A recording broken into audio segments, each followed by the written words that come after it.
Welcome to New Hampshire's Business. I'm Fred Kocher.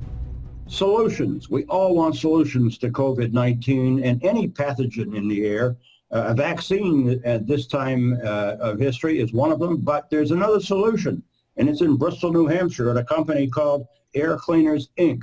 And it's a solution that, if it's true and if what they claim can happen, it could help bring people back to work, children back to school, and patients back to their doctor. The clean air curtain, it creates an air barrier, indoor spaces such as schoolrooms and commercial spaces. It combines HEPA filtration, ultraviolet irradiation, and an air curtain. It captures and kills, quote, 99.995% of particles in seconds, such as COVID-19. And with me to describe this in more detail is the air curtain technology and how it kills airborne pathogens is the president and CEO of Air Cleaners, Inc. in Bristol, Paul Bemis. Welcome. Hi, Fred. Thanks for having me on the program today. Nice to have you on the program. And you have an expertise in fluid dynamics and airflow, which is very relevant here. Yes, it is. I do. I have quite a background in it. I am a mechanical engineer undergraduate, University of New Hampshire, as a matter of fact, New Hampshire boy. What is the air curtain? Just briefly give us a description. Well, the long and short of it, Fred, is that it's a HEPA filter and a UV light. That part of it is not unique. Others have done that in the industry. What we've done to differentiate it is we've combined it with an air curtain.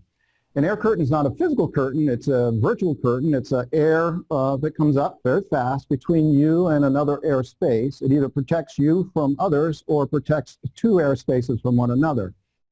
But the other key thing here is that the high velocity creates a plume of air that goes up and mixes the air in the room, and it reduces the concentration of pathogens very rapidly due to this high velocity air coming out of it with 100% clean, pure air. And let's show how that happens. Just describe what we're looking at.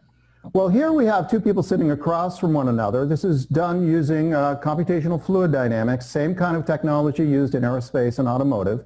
And on the left, you have a situation without the air curtain in place, and on the right, you have a situation with the air curtain in place.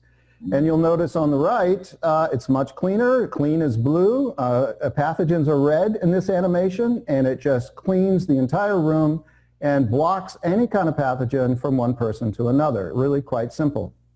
Wow, interesting. And then you also gave us another animation, and this is a school classroom with a clean air curtain technology in the classroom. What are we looking at here? That's correct. We have one at the teacher's desk and one in the back of the room, and we're able to show in a normal classroom the ability to drive down the concentration of pathogen in the room by 50% with just 2 units in the room, well below what we think is necessary to create a reaction or an infection in your lungs. So this has been shown to work not only as a separation, but also as a way to reduce the overall concentration of pathogens very quickly inside a room with 100% clean air. I understand that you're already teaming up with a national organization of school superintendents and education leaders to help public school districts across the country. That's correct. Tell me about that. There's several places we think this makes a lot of sense, schools being one of them. Remember the teachers in the room all day long and being exposed possibly to people coming and going. This is a way to protect them. It's a way to protect the environment, drive down pathogens. Many of these schools, Fred, as you know, are very old. The heating, cooling systems in these schools are very old, and the cost to modify them to be more protective is really high.